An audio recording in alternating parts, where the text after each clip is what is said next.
there a key song on this record that perhaps spurred other songs? Well, that's a good question. I don't know. It's a difficult question to know. I know I did one song at a time, and each song inspired like a chain of events and stuff like that.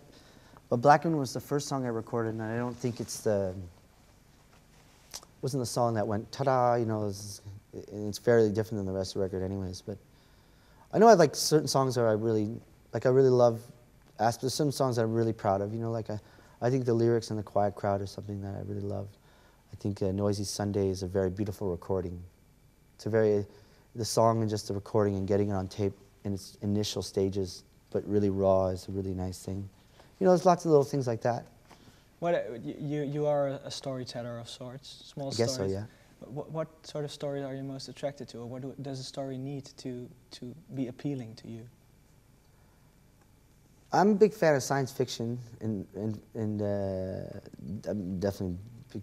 I do like a grounded story with a big twist, but something like one of the songs I was inspired a lot by a documentary in Quebec. They're true stories from a friend of mine. Made this about their family, and it starts off with this woman. This man had been mean to her whole life, and so one night he fell asleep drunk on the couch and on the bed, and she sewed him to the bed with like a needle and thread, not skin, but the blankets, so he'd stuck there. She goes, "I'm not letting you loose unless you promise never to hurt me again." And he stayed there for like a day until he finally made the promise, and then it actually worked, you know. Is that in one of the songs? This? Yeah, Strange Crooked Road. That's the first lyrics. Can you introduce us to some more little stories that are on this record? Yeah, let's see here. Noisy Sunday was a song. The lyrics are. My mom sent me a recipe book because I was trying to learn how to cook, and which I still can't do.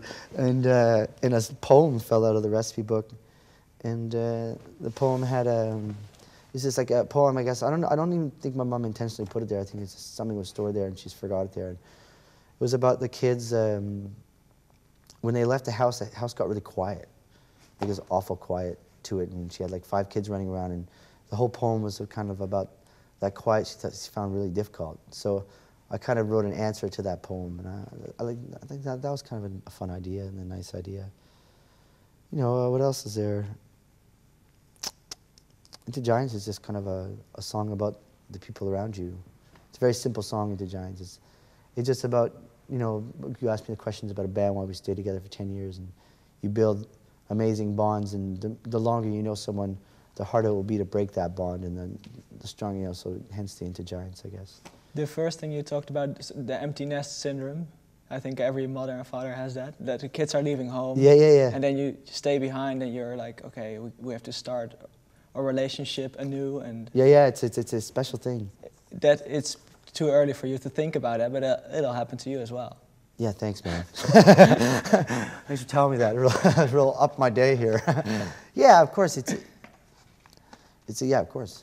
Of course it's going to be, I'm going to be like, old man, my kids are going to be leaving, and it's going to be a difficult day. No, you'll just be on tour again. And yeah, maybe. Well, I'm still like I'm a mix of 2 people, you know, like I'm pretty kind of straight kind of family guy, and then I'm a musician, which is the other way. I'm kind of 2 extremes, you know, and I still really deeply appreciate being kind of just like a normal dad, and I definitely appreciate being some guy who travels on the road and has an amazing adventure.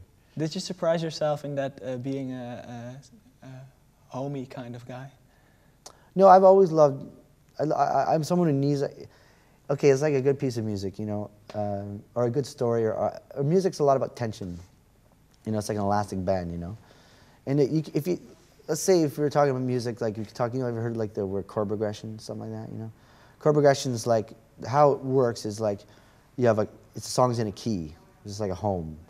And a chord progression takes you away from the home and makes you want to go back home. Essentially, like every pop song is 1, 4, 5. You go to 1, you feel at home. 4, you get a little farther. 5 makes you want to hear the 1 again, and you come back to 1. But without the 1, you never get that elastic bend. So, you know, some music, it's really out. There's never a 1, so you never feel like you have to go back somewhere, so, you know, listener feels lost. And that's an approach, and it's kind of a cool feeling. But like for me, like a good piece of music, when you have like a good strong home and you stretch that bend, so if you go really far, you get that tension, that feeling, and that tension for me is the magic. So having a good home and just allows you to stretch the band even stronger and farther away, and when you snap it back, it makes a big noise.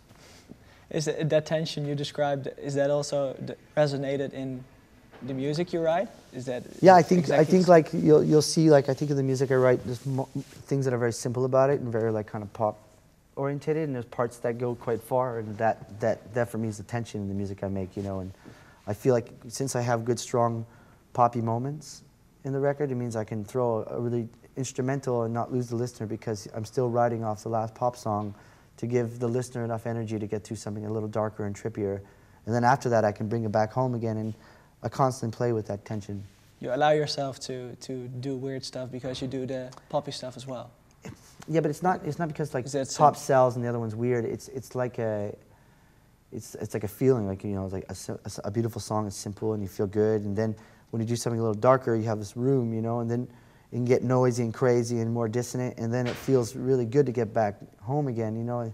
It's not because like this sounds good and then I can do something weird and allow myself to do. It's really like it's musical and it's a feeling, you know.